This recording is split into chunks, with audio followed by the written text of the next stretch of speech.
Hey guys, how would you like to rid your life of self-doubt? Wouldn't that be amazing? Yeah, I think it would be. It's something that I've learned a little bit more about while watching Mel Robbins. She's a gifted speaker and she's been a CNN commentator, and she's actually getting her own daytime talk show in the fall. Anyway, she's doing a mindset reset, which is a series of videos that she's posting on YouTube, Instagram, and Facebook. That mindset reset has been a phenomenal learning experience for myself and everybody else who's involved. I think she's got over 300,000 people who are now interested and are following her on one of those platforms, if not more. So the one thing about mindset reset that really struck home with me was talking about deliberate thinking.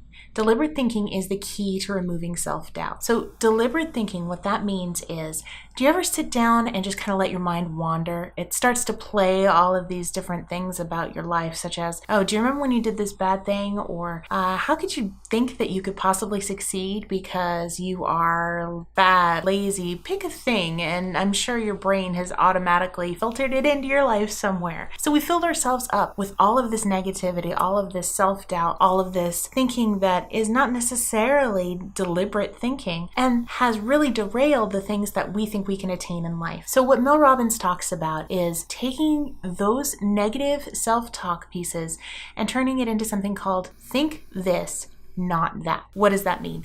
That means we initially think this bad thing, and instead of actually repeating that in our heads, we start to think that, which that happens to be a positive affirmation of that negative thought. So it's the negative thought turned around into a positive. It's kind of difficult to do that on the fly, at least for a lot of people, myself included. What I decided to do was, instead of just thinking about it as a think this, not that, about certain particular phrases that I might say, I wanted to apply it to a goal. So what I've done is I've put together a Fix These Broken Thoughts worksheet, which you'll be able to find online. It's actually in the link below. And if you download it, you have the opportunity to go through this worksheet. What this does is this worksheet actually breaks it into, these are the goals that I have. These are the reasons that I tell myself that I haven't gone for those goals or attained those goals. And then underneath that, that's when we start talking about this for that, or rather think this and not that. So we can say this is the negative thinking that's kept us from attaining those goals or going for those goals, and this is what we're going to replace it with.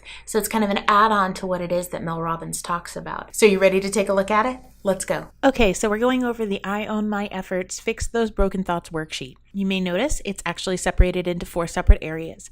The first one is the goal I'd like to accomplish, then reasons why I haven't started/finished, previous old thoughts, and replacement new thoughts. So I went ahead and did one of these as an example for you.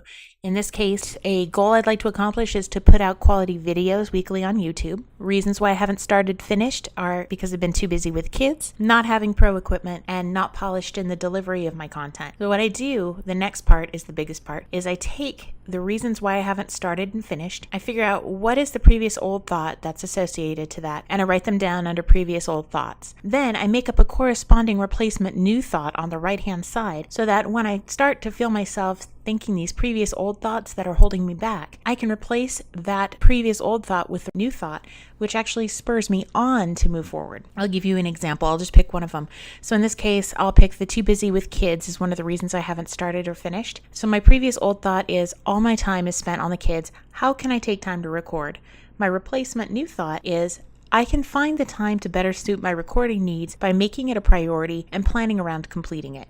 Think about it. If I were to say that all the time, oh my God, my time is all spent on the kids, I don't have time to record, and replace it with the I can find the time, it totally changes the way that I think about how it is that I'm going to accomplish my goal. Perhaps this is something that you can do, an effort that you can undertake that would make your goals easier to attain. I hope that was at least a little bit enlightening for you. I know it's something that's really helped me out quite a bit in planning what it is that I'm going to do and how to succeed at my goals. So, like I said, if you want to download your own copy, feel free. The link is down below. Also below is the subscribe button if it's something that you want to learn more about or what it is that we even do here at I Own My Efforts. Feel free to subscribe. And then next to the subscribe button is this beautiful little bell over here, which will let you know when it is that we've posted a new video for your consumption. Something that's going to make your life hopefully a little bit easier and allow you to go ahead and own your efforts. That's all I ask of you on a daily basis, is to stop and think about it and go, okay, you know what? Today I'm going to own my efforts. Everything that I'm doing is to get to a goal that I have in mind. Thanks so much for listening. I hope that this helps you out as much as it's helped me, and we'll see you next time. Bye-bye.